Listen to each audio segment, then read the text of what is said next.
अब मेरे मेरे आर्गुमेंट्स दिमाग से हिल रहे हैं, इसलिए मैं बोलना चाह रहा हूँ। जी जी जी, please please please please please. ये जो मैं कह रहा हूँ, मैंने तो अभी स्पीकर की बात की, जी और आप लोग क्षमा कीजिएगा, आप लोग को मोदी को इस तरह देख के आश्चर्य हो रहा है। मैं 14 से जानता था कि मोदी ऐसे, जो भाषण पे लोग प्रभावित रहते थे, मैं जानता थे और ऐसा नहीं था, मोदी ने इंडिकेट करना नहीं शुरू किया कि वो क्या है, बेसिकली वो क्या है, कितना स्टफ है उनके ना। कई बार संकेत दिया बिहार में भाषण देते समय, आ, बेटी बचाओ बेटी, ये इस तरह की बातें कई बार बोला, जिससे कि इंडिकेट हो रहा था कि मोदी जी रियल में क्या है, और उनका चीजें आ रही थी। अब ये है कि करते करते 10 साल में वो जो खाल वाला था, जो रगा हुआ खाल था, वो अब लोगों के सामने देखिए, इंटेलेक्चुअल पत्रकारों मीडिया उसको समझ रही थी कि मोदी जी क्या स्टफ है, उनके बोलने के ढंग से, और ये सब बातें जो बोलते थे, राडार और मगरमच्छ आ रहा है, मगरमच्छ को मार के आए हैं हम, चाय बना के आ रहे हैं, स्टेशन वो मिली नहीं चाय, एजुकेशन को लेके झूठ, उनका झूठ और डबल स्टैंडर्ड स्पीक लगातार आ रहा था। लेकिन उस उत्थान में मीडिया के उसमें जो है वो जाहिर नहीं हो रहा था। अब वो जो दिखाई दे रहा है वो पहले ही से था। आप कितना तक जाएंगे भाई? वही आप 1 साल 2 साल 3 साल चले, मीडिया ने आपको चलाया, आपको सीबीआई ने चलाया, फिर ईडी ने चलाया, फिर कहीं कहीं कोर्ट ने भी चला दिया, टेलीप्रॉम्प्टर ने चलाया, वो भी कई बार आ गया कि उनका टेलीप्रॉम्प्टर ये होगा तो वो नहीं बोल पा रहे हैं, ये नहीं आ रहा है, वो भी सब कई बार आ चुका है। तो आप जो देख रहे हैं, जो मतलब जो लोग आश्चर्य कर रहे हैं, अब ये हो गया है कि वो जड़ तक पहुंच गया है कि अरे भाई, वो एक किस्सा सुनाया करते थे राम पासवान जी, कि एक राजा ने कहा इसके कपड़े टेलर वालों से कि ऐसा कपड़ा हुआ आज तक किसी को नहीं बनाना, तो फांसी 4 दिन यहीं बैठे रहो, 1 हफ्ते नहीं कहोगे तो गर्दन काट दी जाएगी। अब वो हक्का बक्का, उसने ऐसे ही उनको इस तरह किया कि आप कपड़ा बन गया, उनको आपको पता भी नहीं चलेगा। राजा जुलूस लेके निकले सड़क पे, हाथी पे थे वो नंगे, लेकिन राजा को नंगा कौन कहे, ये किसी की हिम्मत नहीं थी, कोई बोल नहीं सकता नहीं था, गर्दन कट जाती। एक लड़का अपने पिता के कंधे पर सवार हो था, उसको देखते ही बोला कि अरे राजा तो ये है, यही है कि कौन बोले जिसके पास ईडी सीबीआई सब कुछ है। लेकिन अब जो हो रहा है वो सीमा पार है। कल जो पार्लियामेंट में हुआ, मतलब इस व्यक्ति ने स्पीकर को पूरी तरह यूज किया, उसको झूठा ठहरा दिया। स्पीकर पार्लियामेंट ऐसे उसका सर्वोच्च संस्था डेमोक्रेसी की, उसका स्पीकर जो है वो उनको बचाने के लिए कहानी कर रहे हैं, और कहानी को कौन नहीं भांपेगा? आज समझ तक रहा है कैसा देश, हुआ? देश समझ रहा है, जान रहा है, हाँ, देख तो रहा वही है। वही मैं कह रहा हूं ना, तो वो स्पीकर को भी आपने फंसाया हुआ है।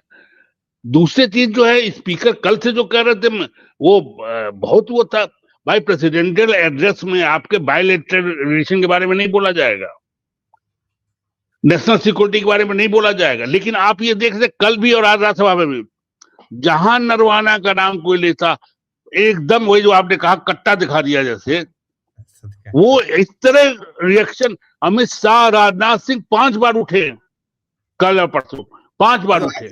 आज आप देखिए ना, सभापति जो वही आज राष्ट्र। नहीं नहीं, आज वही मैं कह रहा, राज्यसभा में भी देखिए, जी सभापति एकदम खरबला गए। अरे भाई, Narwana chief of the army staff, army रह चुके हैं, नहीं तो उनके पुस्तक नाम से। निकालिए। आप तो अच्छा, नहीं फिजिकल मालूम है, पुस्तक। मुझे मालूम है, पेंगुइन ने पिकर छाप के, नहीं, पेंगुइन ने पुस्तक ही नहीं छापी है, कारवान ने उसे, उसके उस अंश को छाप दिया है। छापे आप क्यों छापे। नहीं कार्रवाई करते कारवान के खिलाफ? मैं कल उसमें लिखा था अपने फेसबुक पे कि जो राहुल ने आरोप लगाया पब्लिकली, पब्लिकली प्रेस के सामने, वैसा आरोप आज तक कोई भी अपोजिशन का पार्टी का, मुझे लगता है वर्ल्ड में, एब्सोल्युटली ने एब्सोल्युटली। प्रधानमंत्री बनना ही नहीं कहा। कंप्रोमाइज कर लिया किसके, किससे? अमेरिका, मतलब देशद्रोहिता का आरोप लगाया। एग्जैक्टली। देश के सबसे बड़े राष्ट्रवादी कहने का आदमी को उसने देशद्रोहिता का आरोप लगाया, और ये कहा कि ये जो है न कंप्रोमाइज क्यों किए, ये भी बताया। अपने फाइनेंसर, पार्टी के फाइनेंसर अडानी को बचाने के लिए एफसीन के लिए, ये एकदम क्लियर कट। Yep. अब एक केवल वो कहने के लिए इनको मानहानि का दावा कर दिया गया था मोदी टाइटल को लेके, याद होगा आपको, जिससे इनकी मेंबरशिप भी चली गया था, उनकी सदस्यता गई थी, सदस्यता गई थी। आप करें, आप क्यों नहीं मानहानि करते हैं? बिल्कुल आप बिल्कुल। चेहरे से जो आप कह रहे हैं, बॉडी लैंग्वेज से कह रहे हैं, वो 6 महीने से चल रहा है। वो आदमी फंसे हुए हैं क्योंकि आप चाइना को झप्पी देके, अमेरिका प्रेसिडेंट को झप्पी देके, अरे सब वेटरन है सब भाई। आप यहाँ का जो, और मतलब आज तक कोई ऐसा प्रधानमंत्री हो गया कि गया है तो नगाड़ा से लोग स्वागत कर रहे हैं। न्यूयॉर्क में, जापान में नगाड़ा बजा के यही लोग यहाँ से टीम जाती थी अग्रिम। ये कब तक चलेगा? ये झूठ के आगे आपका विश्व गुरु महामना कब तक चलेगा?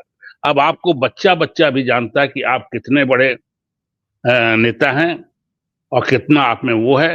अमेरिका का जो आप देखिए, अमेरिका ट्रेड भी देखिए, मतलब क्या पार्लियामेंट का आप लोग बात करते, पार्लियामेंट का कब इन्होंने परवाह की? मणिपुर का बताया उन्होंने। आप ये देखिए कि कोई भी अनाउंस पार्लियामेंट चलता है तो ये प्रोटोकॉल होता है, नियम होता है कि आप पार्लियामेंट में अनाउंस करते हैं, बयान दिया जाता है, एक विशेष नहीं नहीं वक्तव्य नहीं, आप बाहर नहीं देते हैं। कई देते। बार कई कांग्रेस प्रधानमंत्रियों को एक आध बार हुए तो उनको सांसदों ने लथाड़ा है। जी हाँ, ये साहब इतनी बड़ी ट्रेड डील, और पार्लियामेंट नंबर एक्स अपने उस पे एक्स हैंडल पे सूचित करना, वो भी कब? जब ट्रम्प अपना ऐलान कर दे रहा है उसके बाद। Yes yes. एक उसके बाद उनका आया जो बयान, वो भी आश्चर्यजनक, कि दुनिया भारत की तरफ भाग रही है। अरे भाई, आप भंडारा चलाओगे तो सब खाने के लिए आएगा। वो तो भंडारा खोलोगे आप, आओ बहुत मेरा सुंदर। बाजार, आज मेरा बाजार, आओ मेरा बाजार ले जाओ, आओ मेरा खेत ले जाओ, आओ मेरे रिसोर्सेज ले जाओ, पहाड़ ले जाओ, जंगल ले जाओ, सब मैं दे देगा, तो आओ आओ आओ आओ, हमने यहाँ सेल लगा रखी है। इस तरह का ये जो चल रहा है इकोनॉमिक पॉलिसी। चाइना भी आ रहा है, उस आप ट्रेड डेफिसिट देखिए जरा चाइना से। सर यू उन्होंने बहुत, एक लाइन में राहुल गांधी ने कह दिया कि देश को बेच दिया, ये बहुत मैं यही शब्द कह रहा, सौदा कर दिया, बेच जी दिया। बिल्कुल क्लियर कट के उसने कहा, ये आप सोचिए इससे बड़ा क्या होगा। आप करते बिल्कुल। रहो नेहरू, आप करते रहो नेहरू, बाबर और इंदिरा गांधी करते रहो। जी जी जी। आपको मौजूदी गद्दी पे मौजूद है, और एलओपी ने कह दिया कि दोनों दोनों आप, बड़े गंभीर, दोनों बड़े गंभीर। मैं एक एक टिप्पणी लेता हूँ, आप जी करिए जी, कंप्लीट। मैं करता हूँ कि मैं आप नहीं, आप देशद्रोही हो और ये हो। अच्छा, निर्वाणा की किताब तो, और उसका ऐसे तो पूरा इंडिया में फैल चुका है। बिल्कुल आप बिल्कुल बिल्कुल आप जो चौक चौक के उठ रहे थे, उससे लोगों को एकदम पक्का हो गया कि आप क्यों बिल्कुल चौक चौक के उठ रहे हो। तो बिल्कुल अब बिल्कुल।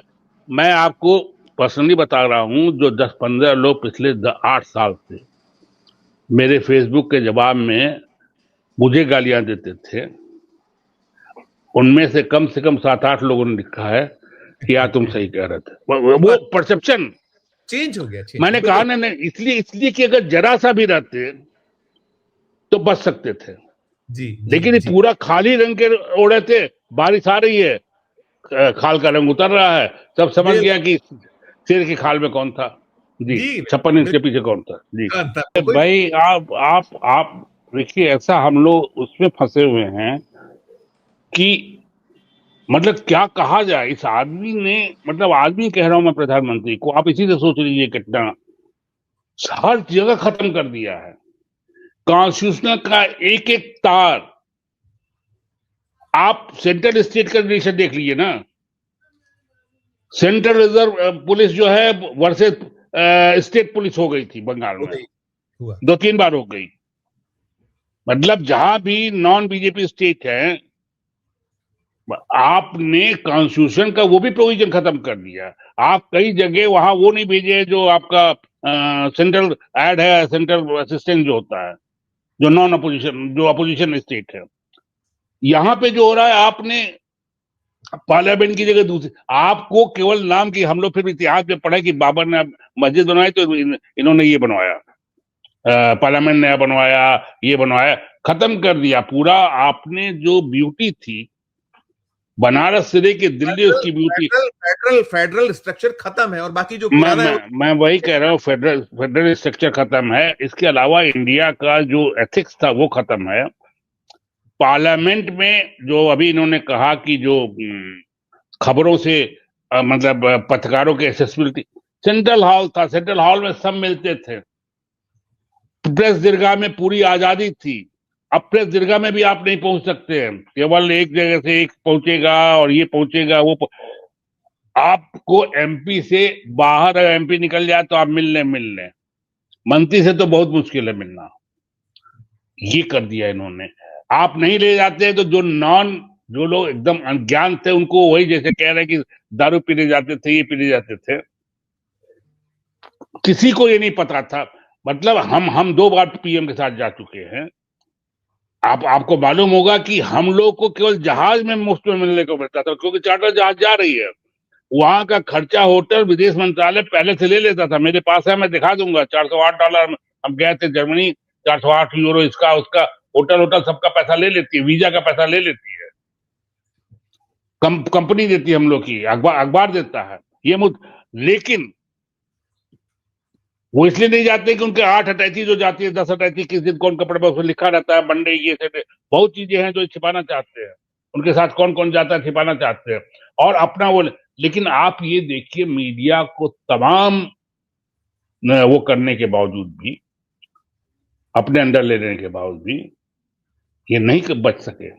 ये अब मैं एकदम साफ कर, बच नहीं पाए हम, ये पकड़ में आ गए हैं। और कौन पकड़ा है? जिसको आप लोग पप्पू कहते थे, वो कहते थे, उसने पकड़ा। इसलिए को कोई भी पकड़ सकता था जिसको डर नहीं रहता।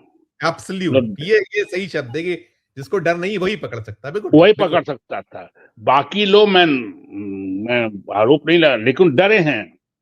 किसी की फाइल है, किसी का वो है, किसी ने बचपन में एक बार किसी को मार दिया होगा, उसका केस है। मतलब तरह तरह के केस, गलतियां सबसे होती हैं। तो वो सारे लोग कांग्रेसी में भी लोभ लालच प्रमुख है केस में। लोभ लालच और ब्लैकमेल। यस। ब्लैकमेल, लोभ लालच से ज्यादा काम किया है। बिल्कुल। नहीं तो वो मेरा शीर्षक जो है वो नाको चने चबवा रहे हैं, चबवा दिए हैं उन्होंने। हाँ, चबवा दिए हैं। और आपको बताया कि बहुत इसमें ऐसे फंसे हुए हैं। अब ज्योतिरादित्य सिंधिया को कौन सा लाभ की जरूरत है? मैं समअप करिएगा आप, ये इसी पे हाँ, कह रहा तो हाँ, जहां तक व्यापार का सवाल है, अभी आपने ये क्या वो 18% कर दिया 50 से। आपने कितना अमेरिका पर किया है, इंपोर्ट ड्यूटी लगाई है? 0 लगाया आपने। जी हाँ। तो आपका जवाब नहीं, मैं किसी चीज का जवाब नहीं है टोटली। सर वो ड्यूटी से ज्यादा जो खतरनाक बात है वो नॉन टैरिफ बैरियर में आप मान गए कि हम कोई नॉन टैरिफ बैरियर नहीं। यस ये इसीलिए बहुत बड़ा कॉम्प्रोमाइज है। इसीलिए खुल के ये नहीं, डिटेल नहीं बता रहे हैं ये। बिल्कुल, इसीलिए तो कहा उन्होंने कॉम्प्रोमाइज। मैं आप एक लाइन में समअप करिएगा, मेरे को टाइम पे आप करिए। मैं वही कहने का मतलब। और आप जो एक टिब्बी का खेल खेलते, कभी चाइना, कभी रसिया, कभी फलाना, कभी यूएन, आपका कौन है इस समय? रसिया ट्रस्टेड साथी था, दिखाया 71 से लेके आज तक। आप कभी रसिया भागते, कभी भागते, तो अब आप भागते हो तो वो अपना चूसते हैं। बिल्कुल। कोई सगा नहीं होता है आपके यहाँ पे भी, दिल्ली में भी, फलाना इंटरनेशनल, वो अपना देश देखेंगे। वो तो आपको जितना होगा चूसेंगे। इन्होंने हम लोग को, इस गवर्नमेंट ने हम लोग को जोकर बना दिया है दुनिया के सामने। बिल्कुल। बहुत ठीक है एकदम। आप कहीं दिशाहीनता, जो हम भाषण की बात करें इसलिए कि आपके पास में विजन, जो आप बातें करते हैं कि विजन, वो चीजें एक्सपोज। पाकिस्तान, बांग्लादेश, नेपाल से आगे हम लोग को उन्होंने वो कर दिया है। उन्हें जैसे हालात है और अब दावे कुछ भी करें, लेकिन हम बहुत कठिन और जटिल स्थिति में है। देश बहुत ऐसे दौर में है कि जिससे बहुत कठिनाई आगे होनी है। बहुत शुक्रिया अदा करूंगा प्रदीप सर आपका, बेने सर आपका, और जुड़े थे अजय हमसे, अनिल साहब, बहुत शुक्रिया, बहुत आभार आप सभी।